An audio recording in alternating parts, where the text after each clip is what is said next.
Good evening, everyone. This is the 7th out of 8 in a series of live webinars hosted by the National Center for Improving Literacy that we do each Wednesday of each month.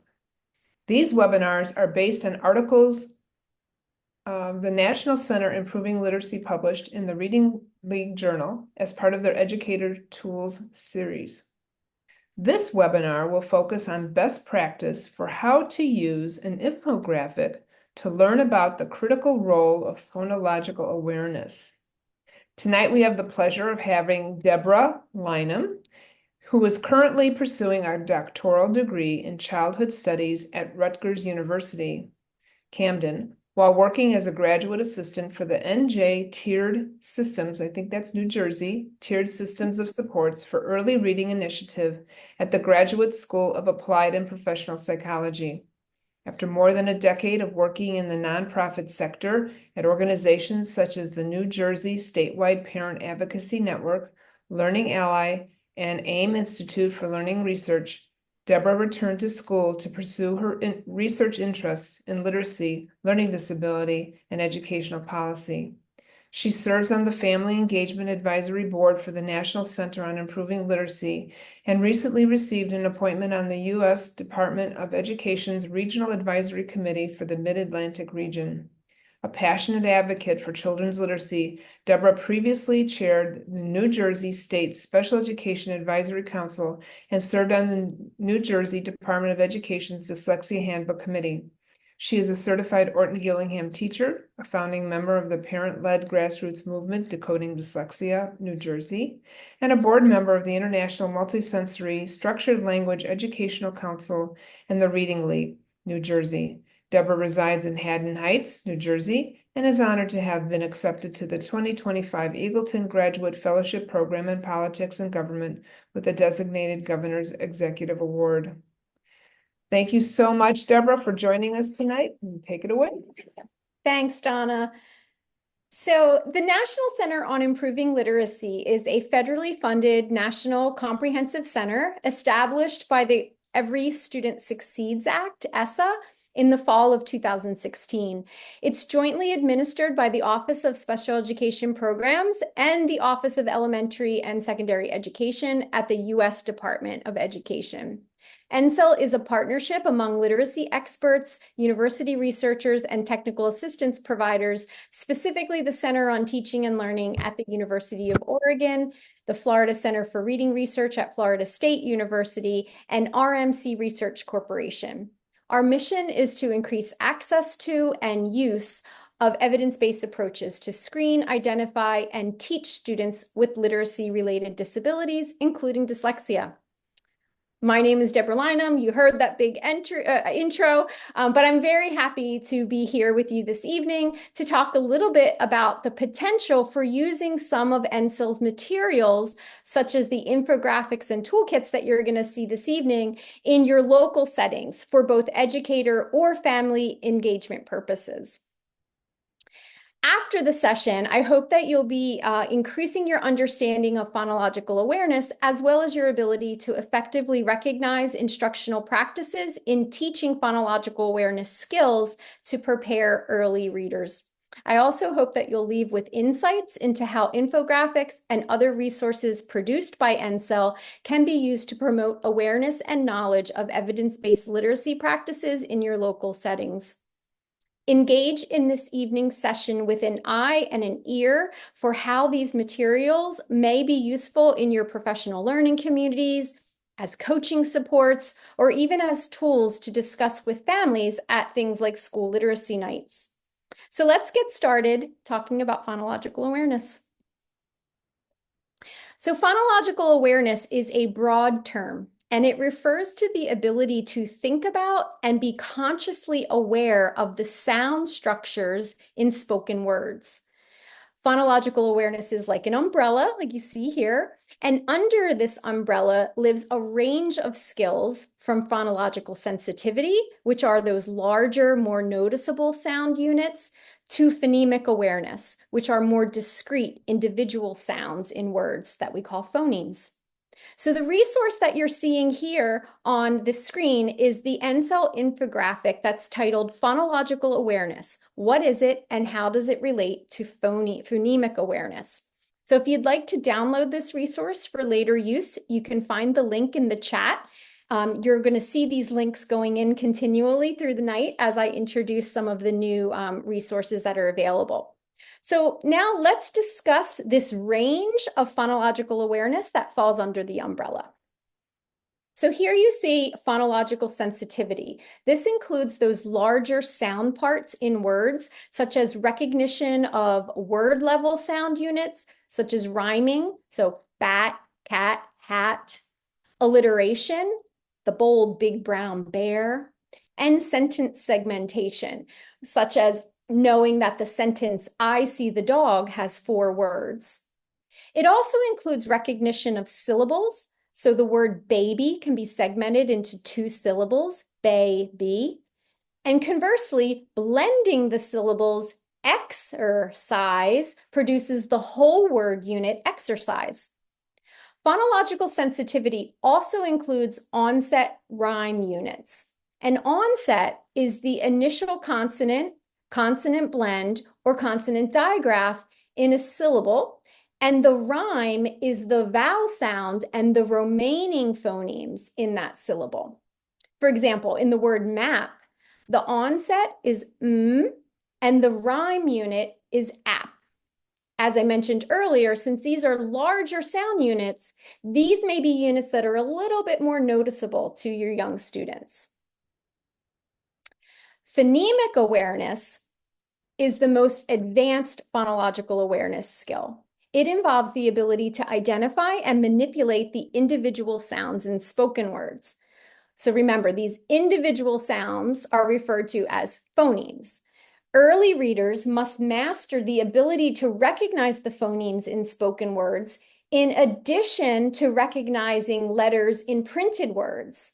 And it's the connections between these sounds or phonemes and the letters or graphemes in words that are so important. So for example, the word moon is comprised of 3 sounds or phonemes, oo, n, that map to the letters or graphemes M, O, O, N. Phoneme level awareness is critical to understanding the alphabetic principle, and it's a necessary component of early reading and spelling skill development. Now, this infographic that we just walked through, in New Jersey, I have used this infographic in an online training module that we recently built in collaboration with our Department of Education, and we use this in our family resource section. So we think that this is a great graphic that could be used in parent engagement work, during parent-teacher conferences, or at family literacy nights, because it's a really fun, colorful explanation of this specific skill set. So up next is another NCIL infographic, and this one is called How We Learn to Read, the Critical Role of Phonological Awareness. The link will be in the chat.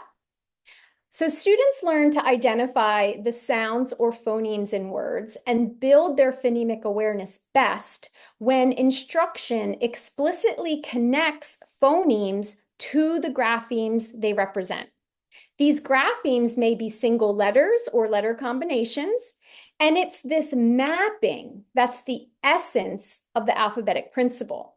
When this mapping is well developed, it allows readers to accurately read or decode about 70% of single syllable words that they're going to be encountering in the text that they're reading. In addition, when these young readers encounter a word in print for the first time and they understand the alphabetic principle, the odds are very good that they're going to be able to read and pronounce that word correctly. So as shown in this infographic, there are several ways to effectively teach phonological awareness to prepare early readers. These strategies are the strategies that are in recommendation number 2 in the Institute for Education Sciences What Works Clearinghouse Educator Practice Guide on foundational skills to support reading for understanding. So this recommendation number 2 talks about developing students' awareness of the segments of sound in speech and how they link to letters. This infographic can be a great on-ramp to the more detailed content that's contained in that practice guide. So this might be something that you introduce maybe in a professional learning community like lunch and learn session, and then you can follow up and provide the practice guide to give more detailed information. But this infographic talks about the 3 strategies for effectively teaching phonological awareness. And they include teaching students to recognize and manipulate the sounds of speech, teaching students letter-sound relations, and teaching students to manipulate letter sounds in print using word-building activities. Okay, so now let's discuss each of these in a little bit more detail. So as teachers, we want to show and teach our students how to break down speech into smaller units. We can provide students phonological sensitivity activities to support their awareness of those larger sound units, like identifying words and sentences, identifying or counting syllables within words, or having them identify onsets in rhymes. And we can do this throughout the day in little snippet activities that we're just doing during other maybe morning meeting sessions or during read alouds. But what we really want to be jumping into and focusing on explicitly is teaching them at that phonemic awareness level. So we want to teach them to recognize all of the individual sounds in a word, right? Those phonemes. And it's important to note that phonological sensitivity work that we're doing, right? Rhymes, syllables, onset rhymes, that's great to engage students in that language play and that work, but that work is not a prerequisite for teaching and the development of phonemic awareness. So we want to make sure our explicit instruction is getting at that phonemic awareness level. So what does this actually look like in practice? How do we teach students to recognize and manipulate the sounds of speech?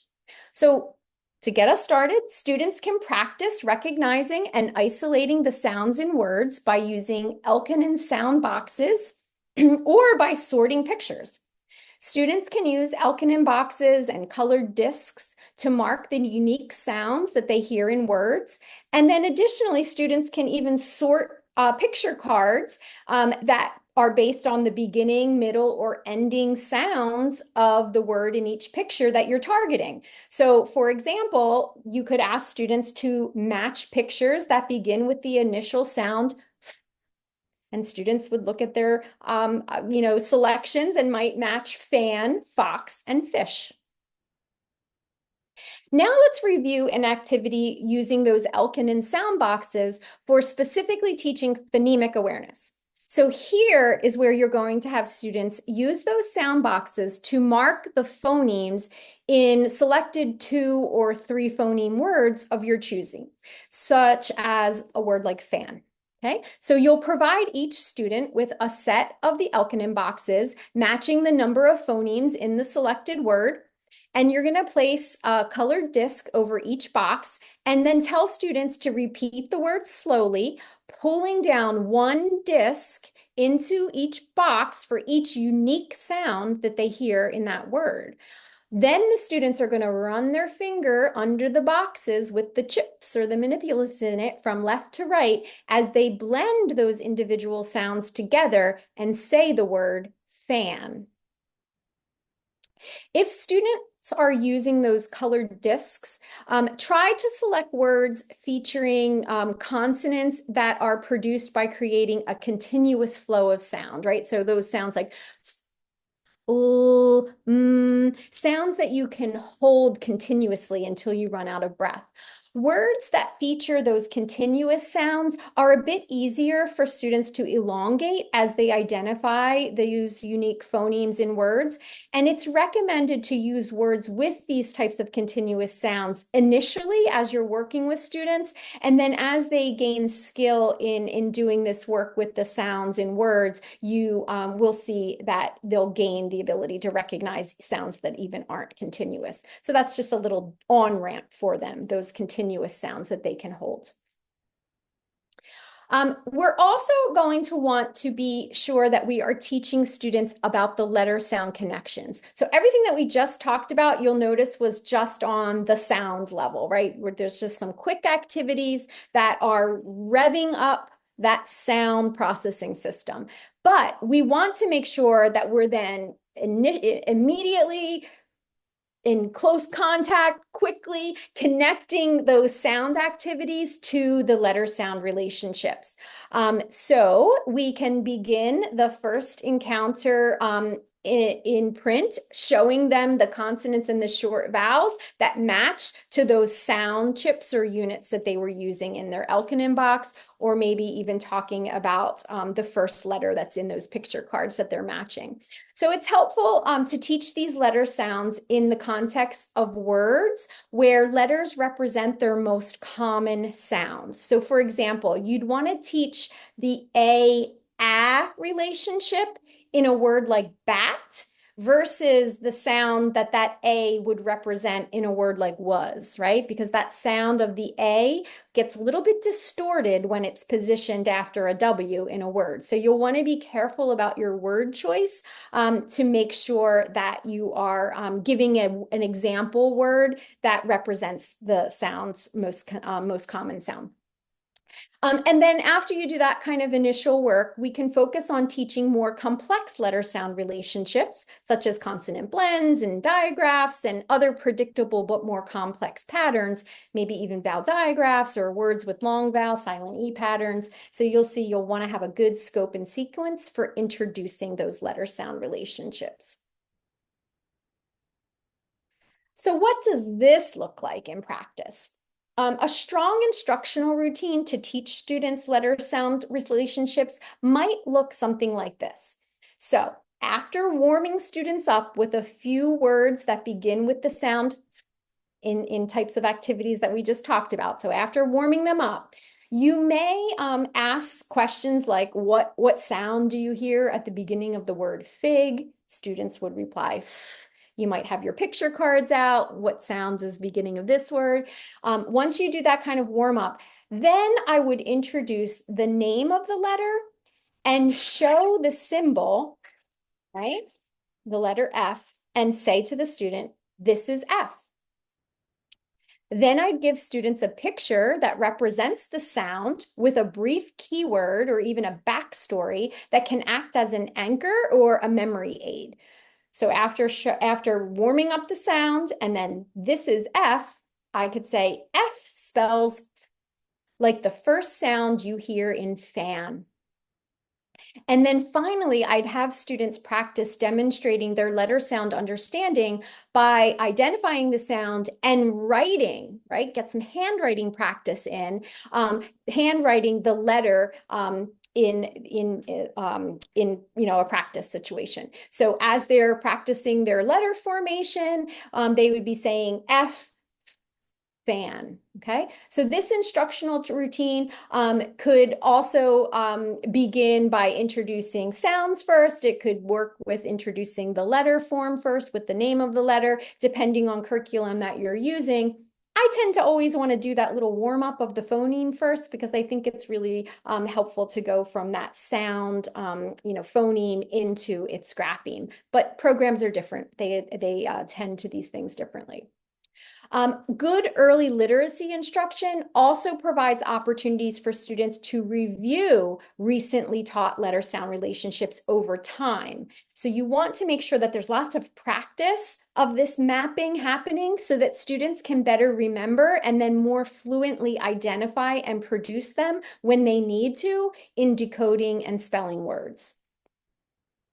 Here's another example of a memorable picture and the letter of the alphabet. So in this example, the teacher would be showing this image and saying, the letter P is for pig, who is very pleasant when asking for pizza. Pig says, please, may I have some pizza? Pig. So with each picture, the teacher would tell the students a story that incorporates the corresponding sound of the letter so that students remember the character and the sound and the name of the letter when they see that letter in print. Just another example of how we can reinforce these relationships.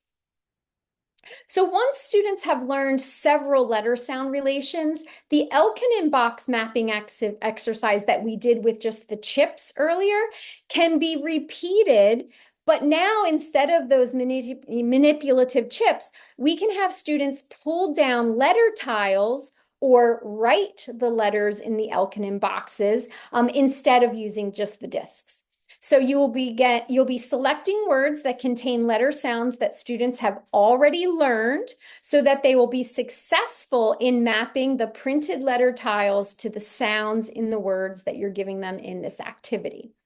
Additionally, if students struggle to distinguish certain sounds, you're going to want to draw attention to the specific sounds that they're having trouble with. And you can do this by presenting students with words that differ by those phonemes, right? So for example, maybe you're going to have them compare fan to the word fin and really zone in on that middle vowel sound to understand what that little difference is between those words.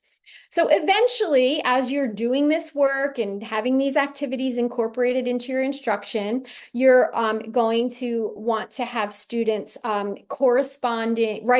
the corresponding letters into the boxes themselves if you've just been using the letter tiles. So this is another practice of their handwriting. It's really kind of incorporating what was in that earlier instructional routine, right? Letter name, letter sound, letter formation. We're getting all of that in with an activity like this mapping activity. So lastly, we also need to be thinking about teaching students to manipulate the letter sounds in printed words by using word building activities. And this is going to encourage them to connect their knowledge of spoken words in spoken language with their knowledge of letter sound relationships in printed words. So students can be taught to apply their knowledge of sounds to form words in print through an activity that uses letters or graphemes on tiles or magnets. And you want something that's easily manipulated, right? So something that they can move around really easy, because we're going to have them building words and then changing out some of those letters to produce new words. So after practicing with the teacher, students can work and practice on their own or with a partner by adding and substituting sounds and building harder words, such as those that contain some of the more complex patterns, right? So this type of activity helps students understand how to spell and read words using their awareness of the sounds in language and the letter sound relationships that they have been taught and have learned. So here's a look at a word building activity. First, provide students with those set of letter tiles, or they could be magnetic letters, and have them add or remove letters to create words or to change one word into a different word. You're going to begin by modeling the activity and working through a few examples with students as a group.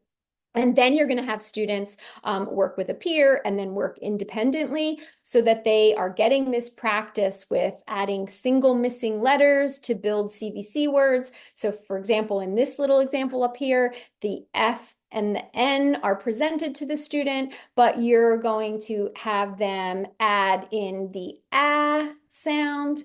They drop that in, and now you're going to ask them to blend that word, and fan, right? So they're blending those sounds together after they're building the word. So as students get comfortable with those types of simple activities, then we can start to engage them in more advanced word building activities that combine sound addition and sound substitution, as you see here in this activity that comes out of the IES practice guide. So for example, you'd be providing students with letter tiles F, A, T, C, and N, and you'll have them make the word fat, and then ask them to make other words by adding, moving, or replacing one letter tile at a time. So let's look at the script here, right? The teacher says, take the F, A, and T tiles and put them together so that the F is first, and the A is in the middle, and the T is last. Does anyone know what that word is? And then the students are going to reply fat. And then the teacher says, now change a letter to make it say fan. And students are going to have to remove that T and replace it with the N tile. The teacher says, next, change a letter to make it say can. Students will do the move. Then the teacher says, next, change a letter to make it say cat. And students will do that move. And then finally, make it say fat again. And then the student will remove that C and bring the F back. So if you want to see illustrations of how to teach these types of phonological awareness activities, what you can do is review the Professional Learning Community's Facilitator Guide that goes along with that What Works Clearinghouse Practice Guide, because they actually have some phonological awareness videos that you might want to check out and see some of these things in action. So this is starting to bring us to the close of our time together today. In terms of the content of the presentation, we're saving some time for question and answer, and then I'm going to talk to you a little bit about how these resources can be used.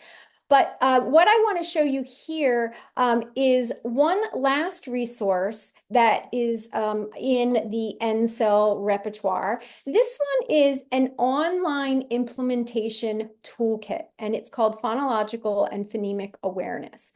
And this is designed to help both teachers and families understand the content that we sort of just went through today, things that are represented kind of briefly in those infographics, but this is a deeper dive. This is a online module that provides much more information, but it's in a very user-friendly format.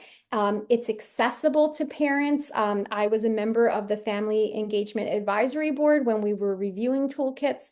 I did get a chance to look at this one, and a group of families, parents, and students reviewed this toolkit to really make sure that it was getting at the level of information that was going to be helpful for families. You know, education is full of jargon and concepts that can sometimes be confusing if you don't have an education background. But NCIL really makes sure that the materials that are being produced, particularly those that are aimed at children and families, really have been field tested to make sure that they're there to support the audience that they're intended for. So this toolkit includes things like user-friendly definitions, online tutorials where you can sort of click and walk through and see different things happening on the screen to explain different concepts. It has links to different supporting materials. So there may be videos to watch, or there may be things that you can download. And then there are also, from the educator perspective, there are links to instructional videos and other resources with educators in mind. So again, this link to the toolkit is going to be in the chat. If you want to click on that and just keep a tab open, you can return to it later and take a more deeper look at that one. So before we wrap up, I wanted to let you know that we have launched our new targeted TA tool, where stakeholders, and these could be state education agencies, they could be regional education agencies, local education agencies and schools, early childhood programs, family organizations, or even local grassroots organizations that you've kind of formed around certain topics that you're interested in. NCIL actually has a process for you to submit requests for targeted technical assistance. So this could be asking for maybe a consultation with a technical assistance provider. It could be a request to bring in a training like we're doing here tonight. It could be to facilitate a meeting if maybe you're having a stakeholder group come together and you want sort of an objective person to come in to facilitate that work. You just need to reach out to NCIL, and this is a free service. And once you've made your request, it's going to be received by NCIL staff, and they are going to do a review. They'll be discussing what is involved in the request, and then they'll be reaching out to you to help you identify the ways that NCIL can be of support around your needs. So you can access the online request form using the QR link that you see here on the slide. If you want to open that up in a tab and keep that on hand. But that is a great resource to tap into if you want to do this work. But you've just had this whole workshop showing a few of the tools that are related to phonemic and phonological awareness that you could use yourself. So I talked a little bit about the online training module that was built in my state, and teachers and families have free access to that through the New Jersey Tiered Systems of Support Early Reading website. And they can go in and take that online course. And then we have a section that has family resources. And a few of these infographics have been added to that resource tab. And we advise our school districts that we're working with around our multi-tiered systems of support models that they can download those materials. And then we encourage them to think about how they can share these out with families. Because if their educators are learning this information and looking to bring these instructional practices into the classroom, we want to make sure that as schools, we're engaging our families too, to support families in gaining similar knowledge so that they can support the same kind of work at home. So that's one way that the infographics have been incorporated in my state, and we're really happy. Families love them, and we're always bringing them to different family-related events. But now I'm going to open up our session tonight for questions, or maybe even ideas that you have for how these types of resources that I just shared could be used in your local setting. Sometimes I think sharing ideas, we kind of get a little fire in us and think, oh, if someone has this idea, they're going to try it here. I want to top that and come up with another way that I can use it in my local setting. So if you're online tonight and want to talk a little bit about the resources, I would love to hear, maybe you've already used them or you're thinking about using them in the future. But then also, if you have questions about phonological or phonemic awareness, please feel free to ask.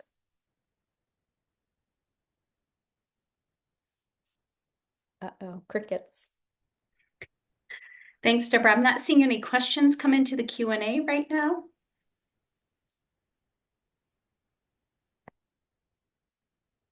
Anything, Donna? I see you coming on screen. No? Okay. Thank you for all the resources. I especially like the last one with the QR code. I didn't know about that service, so I think that's really Oh yeah, wonderful. It's a really high touch way, right, to get support from your national center.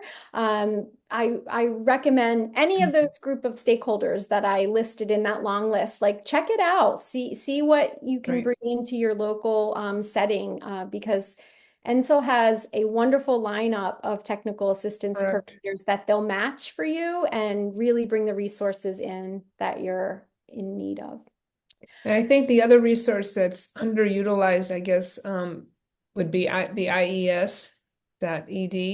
I think people don't know about that, and it is a wealth of information, so much out there. Yep. So all Yeah. research-based too. I mean, it's evidence-based practices, so Yeah, I mean, like I say, in my local setting, I've tended to focus on family and parent engagement work, but I can imagine the work that you could do in a lunch and learn series within your mhm, school district or a professional learning community. If you get that time to sort of do collaborative work together, mhm. there are so many great tools out there that, a little bit of digging around a theme like this, you start to understand what is available for free. Our federal Right. tax dollars are really producing some great content that we can pull in and use with the educators and families I in our community. completely agree. Very good. All right. So, we're leave the questions open. If anybody has one that they want to pop in, we have a shortened session tonight. We've gone through those infographics, so they're there for you.